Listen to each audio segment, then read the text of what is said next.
మొదటి సమూయేలు 15వ అధ్యాయం 11వ వచనం చదివి సహాయం చేయండి. సౌలు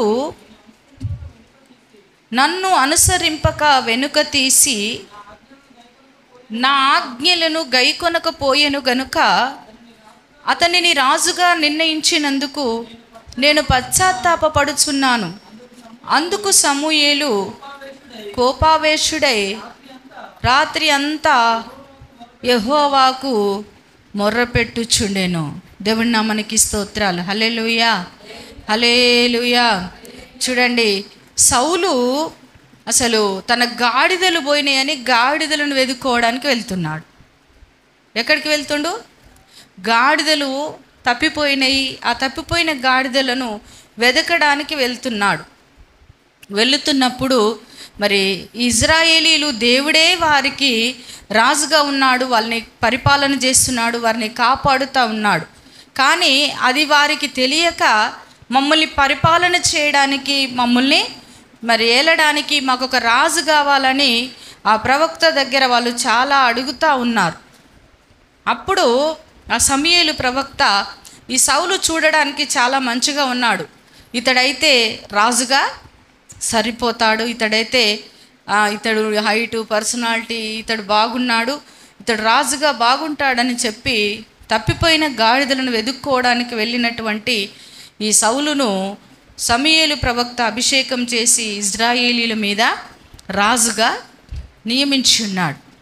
రాజుగా నియమించి సౌలు ఆత్మచేత నింపబడి వెళుతూ మరి ఇజ్రాయేలీలకు రాజుగా ఉంటున్నాడు. కానీ దేవుడు ఒకసారి అతనికి దర్శించి, నీవు పలానా పట్టణమును ప్రాంతమును ఏం చేయమన్నాడు? మొత్తం హతము చేసి అక్కడి నుంచి ఏది నీవు ఆశించొద్దు అని చెప్పినప్పుడు అతడు ఆ ప్రాంతము మీదికి మరి వెళ్ళి అన్నిటిని పాడు చేస్తాడు. కానీ మంచిగా గట్టిగా దృఢంగా బలిసినటువంటి ఎడ్లను, గొర్రెలను, మేకలను అతడు ఏం చేస్తూ ఉంటాడు? వాటిని హతము చేయకుండా తన కొరకు అతడు అవి పక్కగా ఉంచుకొని మిగతా బక్కపడ్డ వాటిని, పనికిరాని వాటిని అంతా పాడు చేసి వాటిని తీసుకొచ్చి తన ఒక దగ్గర వాటిని భద్రంగా ఉంచుతూ ఉంటాడు. దేవుడి నామానికి స్తోత్రాలు. హల్లెలూయా. కానీ మనం అనుకుంటాము, ఇది ఎక్కడో మరుగుగా నేను చేస్తున్నాను కదా అని మనం అనుకుంటాం. కానీ దేవునికి మరుగైనది, మర్మమైనది ఏదీ లేదు. యెహోవా కనుదృష్టి లోకమందంతటా సంచారం చేస్తుంది. మనం అనుకుంటాము, నేను ఇక్కడ ఈ ఇంట్లో ఉన్నాను కదా, నేను ఎవరికి కనిపించనేమో, వేరే ప్రాంతంలో ఉన్నాను కదా, నేను చేసేది ఎవరికి కనిపించదు, ఎవరు నన్ను చూడట్లేదు అని. దేవుడి నామానికి స్తోత్రాలు. హల్లెలూయా, హల్లెలూయా. కానీ మనం అనుకుంటాము, కానీ దేవుడి కన్నుదృష్టి లోకమంతా అందరినీ చూస్తూనే ఉంది. దేవుడి నామానికి స్తోత్రాలు. హల్లెలూయా. అతడు కడగా ఉంచినటువంటి వాటిని దేవుడు చూసి ఆ రాత్రే ఎవరితో మాట్లాడుతున్నాడంటే, ఎవరైతే అతనికి అభిషేకం చేసి అతన్ని రాజుగా నియమించున్నారో ఆ సమూయేలు ప్రవక్తతో దేవుడు మాట్లాడుతూ ఉన్నాడు. దేవుడి నామానికి స్తోత్రాలు. హల్లెలూయా, హల్లెలూయా. ఏమని మాట్లాడుతూ ఉన్నాడు అంటే, సౌలు నన్ను అనుసరింపక వెనుక తీసి నా ఆజ్ఞలను గైకొనకపోయెను గనుక అతనిని రాజుగా నిర్ణయించినందుకు నేను ఇప్పుడు పశ్చాత్తాపపడుతున్నానంట అన్నాడు. సమూయేలు ప్రవక్తతో దేవుడు అంటున్నాడు, సౌలు నన్ను అనుసరించట్లేదు. మనము అన్ని మంచిగా కలిసి వచ్చినప్పుడు, అన్ని మంచి జరుగుతున్నప్పుడు ఇక దేవుణ్ణి అనుసరించడానికి ఇష్టపడం. మనమే ఎవరెవరినో అనుసరిస్తూ ఉంటాం, ఎవరెవరినో చూసి వారిలాగే మనము ప్రవర్తిస్తూ ఉంటాం, వారిలాగే మనము నడుచుకుంటూ ఉంటాం. దేవుడి నామానికి స్తోత్రాలు. హల్లెలూయా, హల్లెలూయా. దయచేసి దేవుని బిడ్డలుగా మనం ఎప్పుడు అలాగా ఒక మనుషులను చూసి, మనుషులను అనుసరించి, వారిని చూసి, వీరిని చూసి ఎప్పుడు మనము జీవించకూడదు, ప్రవర్తించకూడదు. మనము దేవుణ్ణి చూసి మనం దేవుణ్ణి అనుసరించిన వారంగా ఉండాలి. దేవుని ఆజ్ఞలను మనము అనుసరించిన వారంగా ఉండాలి. దేవుని ఆజ్ఞ, దేవుని మాట ఏమి చెప్పితే అలాగే మనం జీవించాలి. దేవుడి నామానికి స్తోత్రాలు. హల్లెలూయా. వాళ్ళని చూసి వీళ్ళని చూసి వీళ్ళ వల్లే జీవిస్తే దేవుడు ఊకోడు. దేవుడి నామానికి స్తోత్రాలు. హల్లెలూయా, హల్లెలూయా.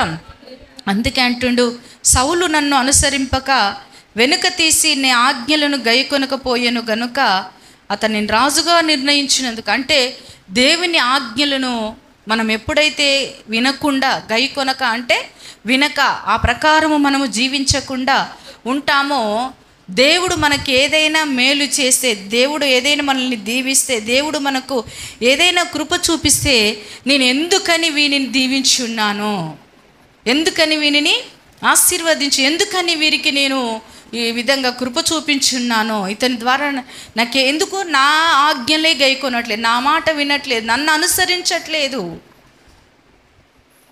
నేను ఎందుకు ఇలాగ ఇతన్ని చేసి ఉన్నానో, ఈమెను ఎలాగ ఎందుకు చేసి ఉన్నానని దేవుడు ఏం చేస్తున్నాడంటే సౌలును రాజుగా ఆశీర్వదించినందుకు, దీవించి, ఏ అర్హత ఏ యోగ్యత లేనటువంటి వాడు సౌలు. దేవుడి నామానికి స్తోత్రాలు. హల్లెలూయా.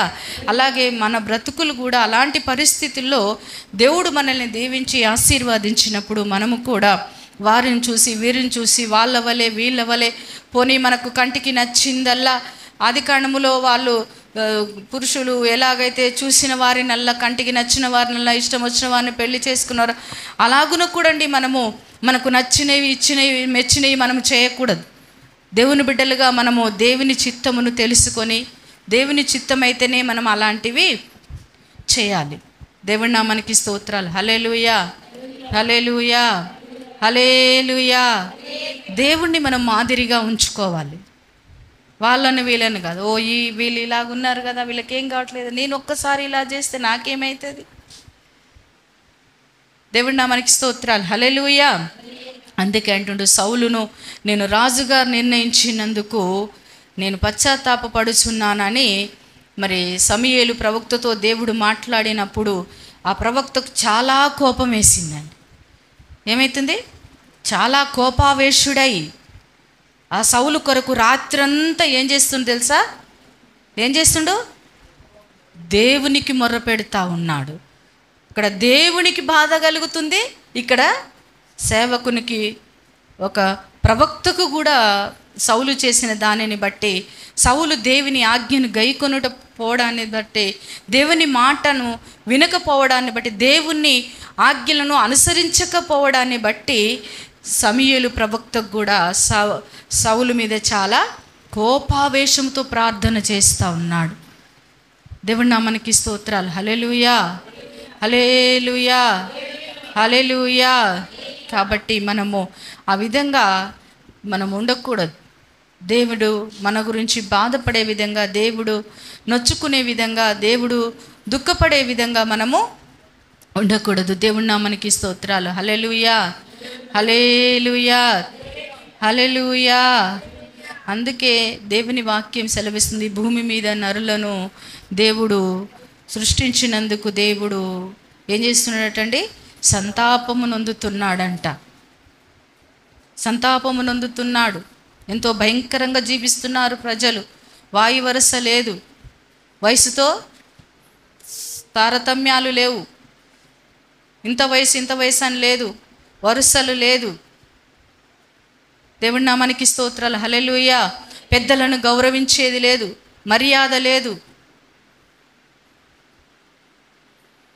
అందుకే దేవుడు బాధపడుతున్నాడంట. దేవుడి నామానికి స్తోత్రాలు. హల్లెలూయా, హల్లెలూయా.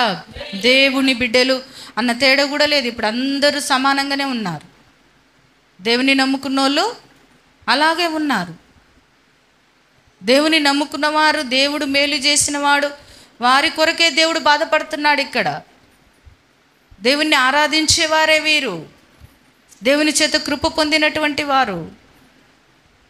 దేవుడి నామానికి స్తోత్రాలు. హల్లెలూయా, హల్లెలూయా, హల్లెలూయా.